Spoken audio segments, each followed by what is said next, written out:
One of the things I've come to realize about atheists is that atheists, in a way, are mentally handicapped. The people who demand logic, reason, and evidence instead of believing in magical spirits that nobody can see are the ones who are mentally handicapped. Makes perfect sense. Let's do this.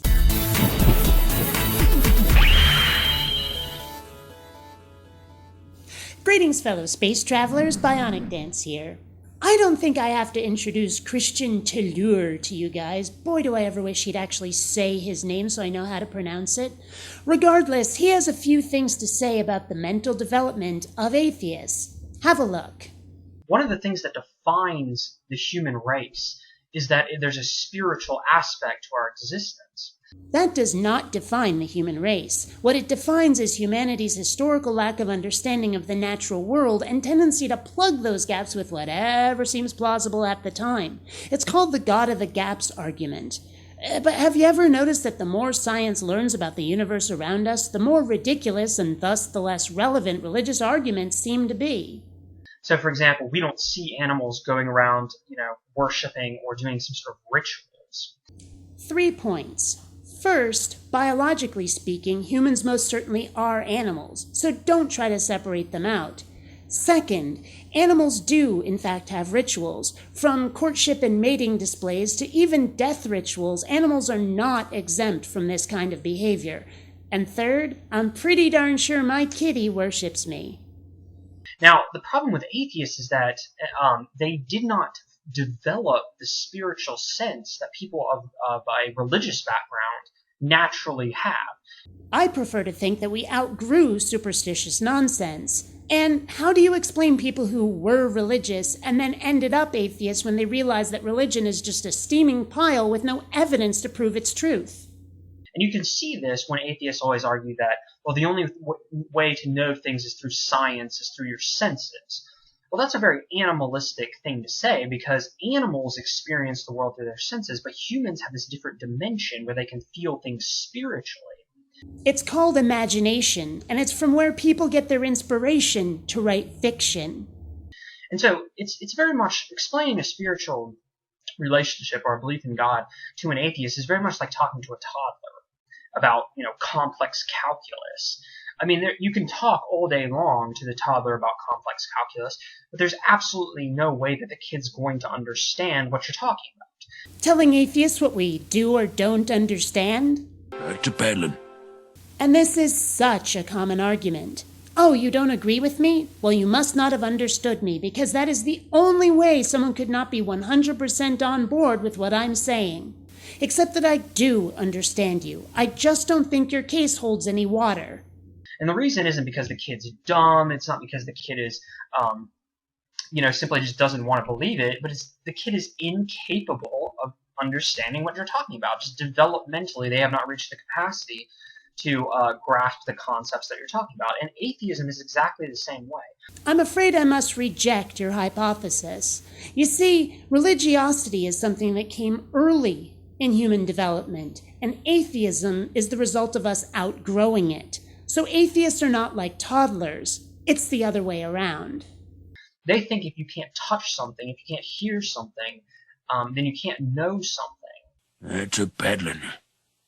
And that's a developmental problem. Now wait a second. Let me see if I understand this correctly. Because what I'm hearing you say is that you think that the people who believe in the existence of something outside their own heads, despite only being able to feel it, are the ones who are more developed.